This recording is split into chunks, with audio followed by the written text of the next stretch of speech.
We are live. Sorry about that, guys. There are a little technical difficulties there, but we are live here, the back nine with myself, Mr. Gogster. We got a special guest here, guys. You might see him on the Horse Racing Show with Razor Sharp Picks. That's right. We got Mikey P in the house. What's going on, Mikey P? What's going on, Gogster? Glad to be here. Thanks for having me.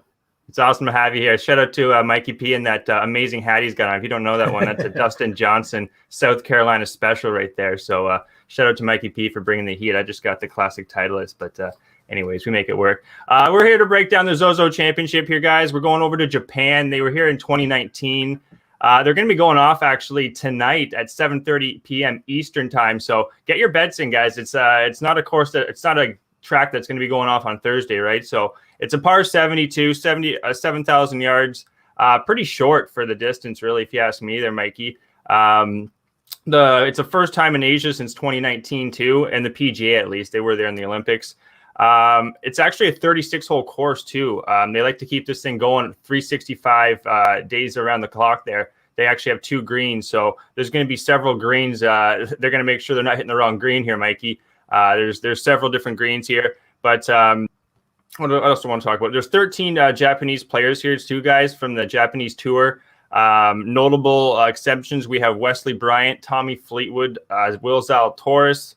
What else we're going to talk about? 2019, Tiger won by 3 strokes here. So fortunately, Tiger's not going to be in it, but great course comparison players we're going to want to look at. 5,000 fans are going to be allowed at this tournament too, guys. So Japanese regulations, 5,000 fans. It's a start, but it's definitely not going to be as rowdy as it is over here in North America. Top amateur, you're going to want to look towards, or actually look out for. Sorry, guys, it's been a while here. Is Akita Nakayama. This guy was the winner of the Mark McCormick Award as a top amateur player, and he had that for 30 weeks, guys. This guy Akita Nakayama.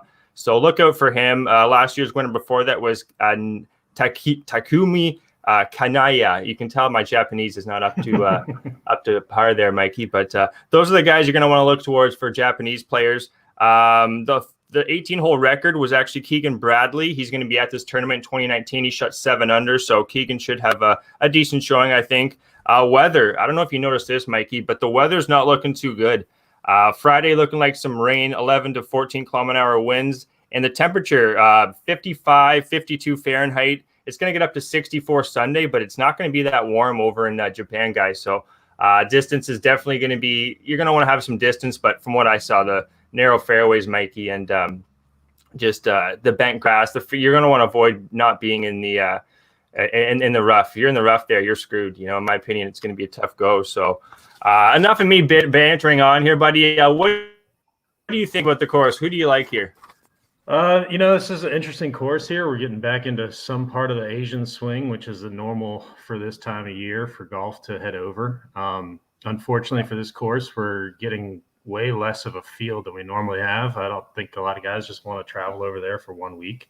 So you're not getting your Tigers, you're not getting your JTs. Obviously, Tiger's injured, but some of the bigger names have chosen to skip it. So we're left here with a pretty chalky up top field, I think. Yeah, I think the course is pretty interesting. Like you said, these Japanese courses are pretty tight, and then usually dogleg left to right at the end, really focusing on driving accuracy. Some interesting things here for this course is the par 3s are typically well scored on. But the par 4s, you have 5 of them that are under 425 yards, and the other 5 are 480. There's nothing in between. So your approach game has to be on point. I was just pulling up some stuff from last year from some quotes I found. Hideki says the grass here is different than that in the U.S., but I grew up in Japan, and it was comfortable for me to play on. And Jason Day said I never played in rough like this. I know they had some weather last year, so that could be a factor here, which I think driving accuracy for me was really important this week when I was building stat model. I do a lot of DraftKings. Use Fantasy National. If you guys haven't checked out that site, it's on time for stats. Probably the easiest way to get there, but you can build in whatever stat model you have. So I put in good drives, approach, birdies are better opportunities, and big fan of putting here. It's a bent grass. Bent grass, Kind of typical, kind of compares a little bit to Augusta from what some guys say. I don't think it's quite as fast. I think it's about 11 and a half. Yes. Yeah, about 11 and a half on the stemp. So not terribly fast, but it's one of these courses I think that if Bryson were to show up and try and overpower, he might be able to get in some trouble. Exactly. So I think it's an accuracy course, and that's kind of how the Japanese courses are built, in my opinion. But never played a Japanese course, but that's what they tend to go off of. But other than that, kind of limited stat looks here. Only one course of 2019. They played the 2020 championship, I think in Sanderson maybe, but they played it here in America. So I'll just jump onto what you're saying there about ball striking. I was going to say the Masters Augusta. I think it's a very close comparison to the Masters when you're just looking at it's a tree line course too, Mikey? So it's a narrow fairway though, kind of like a U.S. Open style in a way too. You know what I mean? Like the fairways are very narrow. If you put that first shot right, you can try and cut some corners a little bit like the Masters. Exactly. Bunkers seem to be in the front. I don't think there's a terrible amount of water on this course. No, that's super in play. So no, it's going to be just like you're saying. It's going to be all about accuracy, in my opinion. Ball striking. A guy like Morikawa, I like fading Morikawa there, buddy. But ball striking, when it comes to a course like this, I can't fade Morikawa. Even though I've always been saying on all my shows is I hate betting on this guy when it comes on bent grass. He's been awful, but he looked really good on his home track, which doesn't surprise many people. But just the accuracy he has, I can't fade him. I'm actually going to be fading some of the top players here. I'm actually going to be not fading, but in a matchup bet, I'm going against Xander and I'm going against Matsuyama. Xander, if there's one area he could falter, it's going to be off the tee and his accuracy. So if he puts himself in that rougher and just in positions that are it's going to be tough for him, in my opinion. Also, just to go back to back with the Olympics and to do. Not that he's not going to do well, but to win, I don't think Xander's going to do it. It's a much tougher track by the looks of it compared to what they had at the Olympics. And another thing is you're talking about par threes. There's 5 par threes. You don't usually see 5 par threes on a golf course. Usually it's 4 for the most part. So par threes, if you can take advantage of par threes, and Xander and Matsuyama from some stats I was looking at, I think it was Daily ID Lab, something like that, but. That's the one area they kind of falter, or at least that's not their best part of their game. Matsuyama and Xander are par threes that are, for the most part, these par threes are not over 200 yards. There might be 1 or 2, but they're shorter par threes. So I'm a huge Matsu fan, but he's a robot, right? Like if it's on, it's on. But he's just playing. Xander, I kind of feel the same way. I love Xander. Glad to see him win. But his driver can get a little squirrely sometimes when it comes to accuracy, I think. They're 2 guys that are tough to fade. They're 2 guys that are tough to fade. Yeah, I mean, I think all 3 guys up top are tough to fade. Unfortunately, it's not a good betting price for me, so I'm off all of them. I love Colin Morikawa. Colin Morikawa is probably my favorite golfer currently. But I think he was sitting at 12-1. I think for me, Colin might be a play.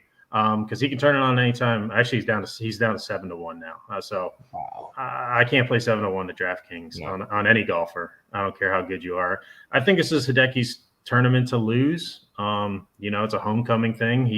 He said like this grass is different, but he's used to it. So I think he should be the forerunner if you want to take somebody at 12-1. But I didn't start betting until I got down to 22. Usually higher than 20. So. Absolutely. One more thing too about about Matsuyama. What did I have here? It's his putter on bent grass too there, Mikey. His putter has always been his one, problem. Yep. At the Masters, he was able to dial it in and win that Masters. But if he's wayward off the tee, Hideki, he's going to be in for a long round.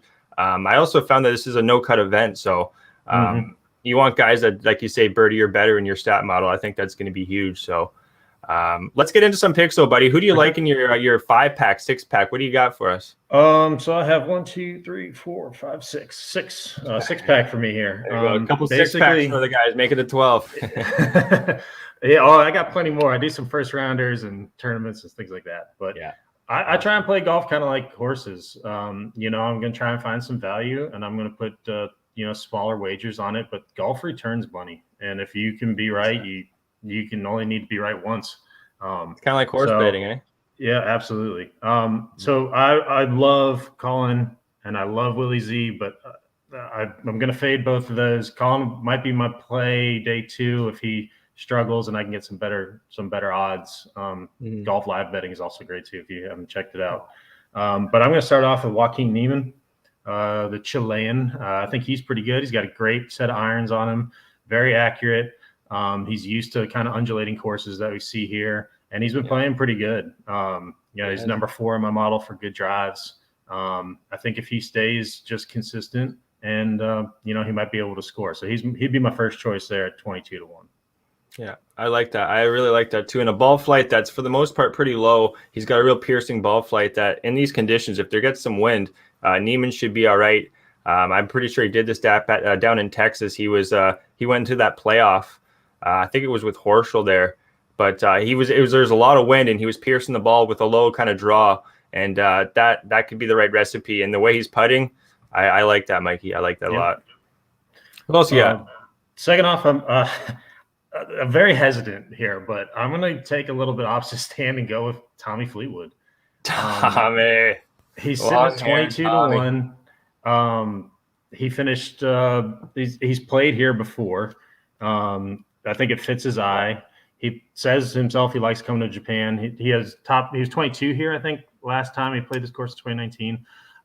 But my buddies call him Fairway Jesus for a reason because he's accurate.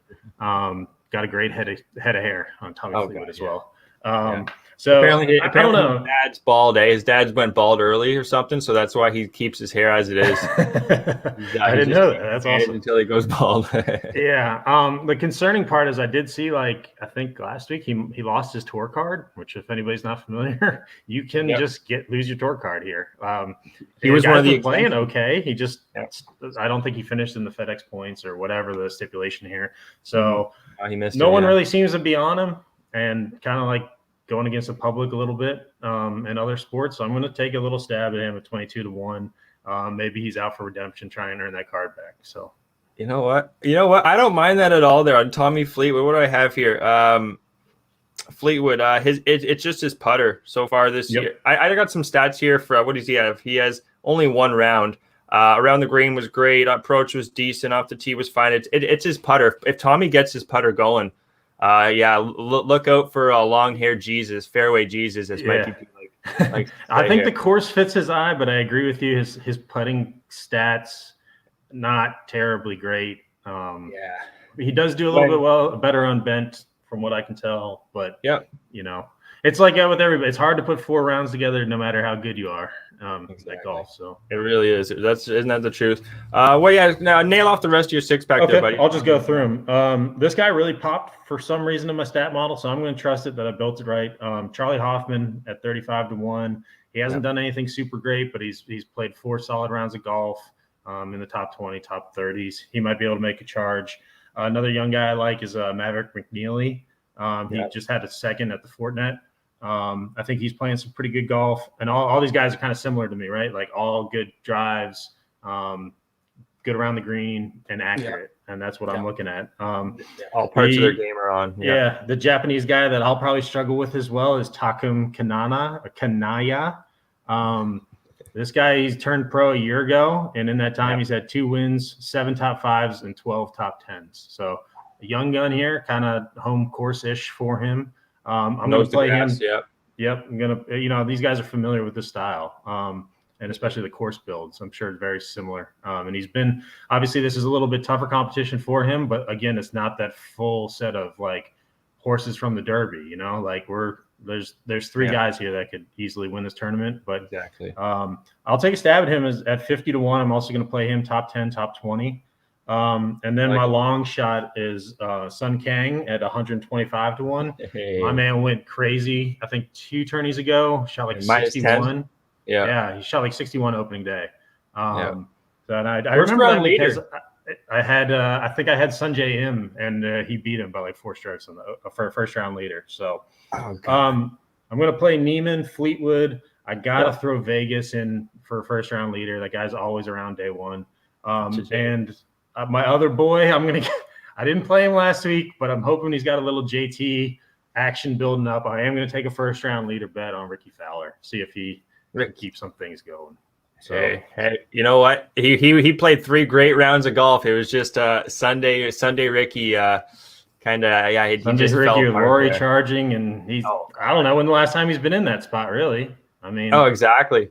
That was like a cheetah and like a like a I don't know puppy in a race. Like the cheetah was just coming on. And anyways, I really like your six pack there, buddy. I don't have any of your players in the six pack, which is surprising. I was really close though. McNeely just kind of stands out right here. His putting's on. He's played a couple rounds so far. He's probably pretty damn close. Just playing over in Japan. I was just a little hesitant on him, and I had him, I remember, a couple weeks ago. He just couldn't close out on a Sunday. So, yeah, it should be interesting, though. It's kind of like a Mountaineer race, like a Mountaineer Stakes race. There's a couple good, horses in it, but for the most part, anyone can win this. But anyways, guys, let me get to my six pack here. Where are we here? I got, we're started off here. Will Zalatoris. I know you're going against Will Zalatoris there, Mikey. I just think he's got a, he's just knocking on the door, buddy. The Masters, he was just dead straight with his driver. I believe he messed up on 18. He bogeyed it just to be one back from Matsuyama from that Masters last year. So I'm telling you, this guy, if he gets to the putter rolling, he's plus 0.47 strokes off the tee so far in a couple rounds, plus 0.63 in approach. Those are solid numbers. It's just his putter again. But they're smaller greens. I like Will Zalatoris on smaller greens too, compared to the PGA standard. These are smaller ones, guys. So I think Zalatoris 18-1. It's a little bit chalky, but we got to have him in there. I also have him top 20 and first round leader as well. Next one on the list is going to be Vegas there. Jonathan Vegas, just like you said, first round leader. He's going to be a first round leader, 30-1 outright as well. This guy's just been it's only been one round, but he loves putting on bent grass. I'll tell you that. He's won the Canadian Open, I think twice up here on bent grass style courses. Vegas, he's been lights out too. At the Olympics, he was T16, so he likes playing over here. And at the CJ Cup, he was T14. So he's a guy that can really break through. It's an easier field as well. Vegas 30-1. It's all about the putter again, but he likes putting on bent grass. So Jonathan Vegas, I think that's a great play, guys. Beer number 2 in the six pack. Number 3 is going to be Grillo, Emiliano Grillo. He's had 3 rounds. Again, it's just his putter, guys, but if it's a small track and you need accuracy, this is your guy. Emiliano Grillo, he hits it really straight. He's really good with his approach. He's a guy that can, similar to Sung Kang, like Mikey was saying, he can go 8 under in the first round kind of thing. Grillo here, he was, what do I have here? He's gaining strokes on the field and accuracy too. He's a really accurate driver. So that's what I'm going to be looking at. It all comes down to the putter, but he does like putting again on bent grass style greens. Number 4 is going to be CT Pan. Smaller track, smaller course. This is a guy that can win. 55-1. The number, I think it might have went down now, guys. I got that at Pinnacle Sports. 55-1 though. CT Pan, one of the best approach and putter combinations. It's only been a couple rounds this year, Mikey, which is, I still think that even though it's been a couple rounds, it's so important to know how you're playing going all the way over to Japan. If you're not playing well here in America, you're not finding it over in Japan. It ain't happening, right? So I have CT Pan. He's plus 0.83 strokes on approach, plus 1.02 putting, and that's been on bent grass. The CJ Cup and the Shriners were both on bent grass style putting surfaces. So look out for CT Pan. T11 at Sanderson Farms, T6 at Fortinet. I think this guy could very well win this one. CT Pan, 55-1, great number. Number 5, Chris Kirk, another guy that's just been lights out. T14 at the CJ Cup, very accurate too. This guy's very accurate, and he has a hot putter. 0.42 strokes, plus 0.34 on approach. Chris Kirk, guys, I think this guy has a great shot to sniff the leaderboard at first round leader, outright leader, and top 20.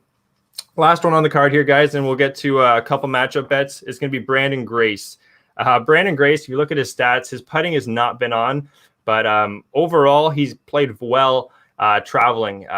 Just a couple weeks ago in the European Tour, actually, he was T12 at the Dutch Open in the European. Are we good?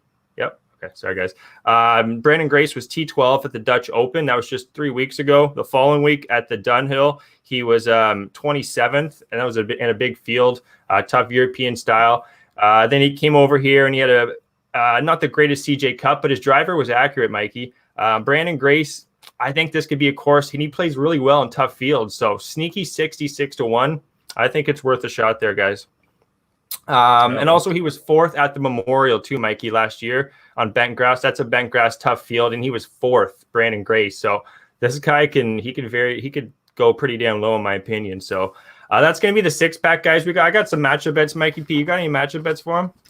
Just 2 for the full tourney. I'm gonna take Neiman over Tringale at minus 120.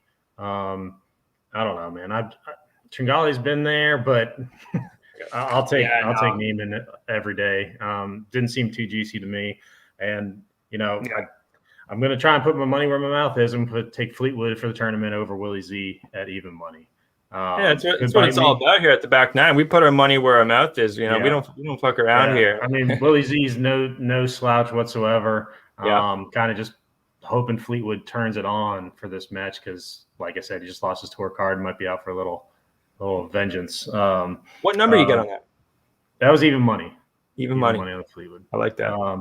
For round one, a couple guys, because I did look hard at Grace, man. I mean, he can turn on any time. I feel like that's a guy I miss week to week, especially when it comes to DraftKings. That one didn't make sense looking at the numbers, Mikey, but something in my head kept telling me you got to take Grace. I might have to sprinkle some, on that. For round one, I took Noren over KH Lee, minus 125. And another sneaky guy I kind of like is Troy Merritt over Sloan at minus 110. That's just for the first round. Yes, Troy Merritt, sneaky first-round leader. I know this guy likes to start off really well, too. I do like that one. I got a bunch of matchup bets here, guys.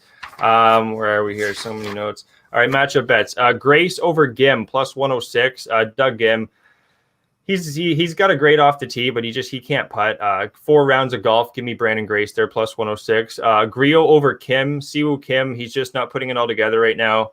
He's plays golf over in that part of the world for the most part, but I still like Griot, guys, minus 106. Griot over Fowler as well. Not as confident on this. Just kind of maybe a letdown for Ricky Fowler here, and I think Griot's ready to go nuts. So minus 105 on Griot.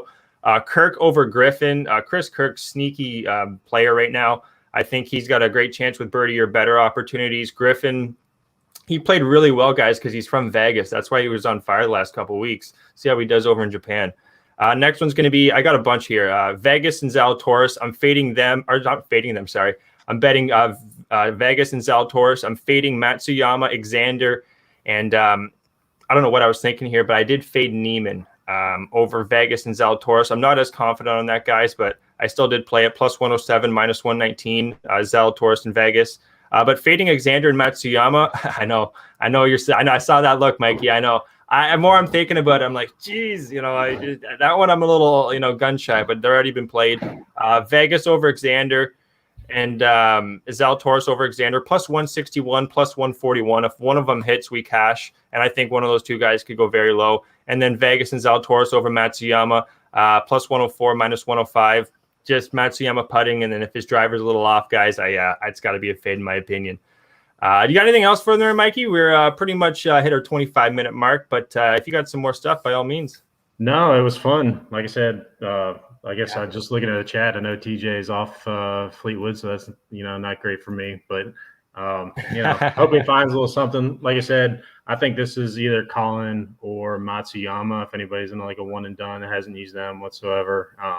But that Brandon Grace prick looking good. I think I was a little bit off him because he's 50-1 here on my book. So you got a great number on that. But no, I think we covered it pretty good. Looking forward to it. It starts tonight, so get a little night golf in. Absolutely, Mikey. Yeah, I appreciate it, man. Hey, what was your long shot bomb there you had again? Sun Kang, 125-1. There we are, guys. 55-1, Sun Kang. No, he's we'll be back. 125-1. Oh, sorry, 125. Even better, 125. That is some real numbers there. Check us out, guys, on Twitter. Myself, Eagle47. Where are you on Twitter there, Mikey? Mikey P033. Mikey P033, and I'll tweet out all my picks there, guys, my matchup bets, the top 20s, in case you guys weren't able to catch all of it. We'll do a recap on Twitter. Shout out to Pub Sports Radio for keeping us rocking and rolling here at the Back Nine. One of the best golf shows in the world there, guys. Tell your friends. This is we actually came off a winner too, Mikey. We hit Rory 22-1 last week. Oh, so awesome. We're rolling hot, guys. We're rolling hot. So anyways, we'll be back Wednesday for the next tournament there. I don't exactly have the top of my head just because, Zozo, we go week to week, right? But check us out, guys, next week. We'll have Mikey P back again for sure. And yeah, guys, cash those tickets. And what we like to say here at Pub Sports Radio, and our guy, Jimmy the Bag, Leche, Hellos, bookmakers, get that cash, guys. Let's not mess around here. Zozo Championship, baby. Shout out to Mikey P. Thanks.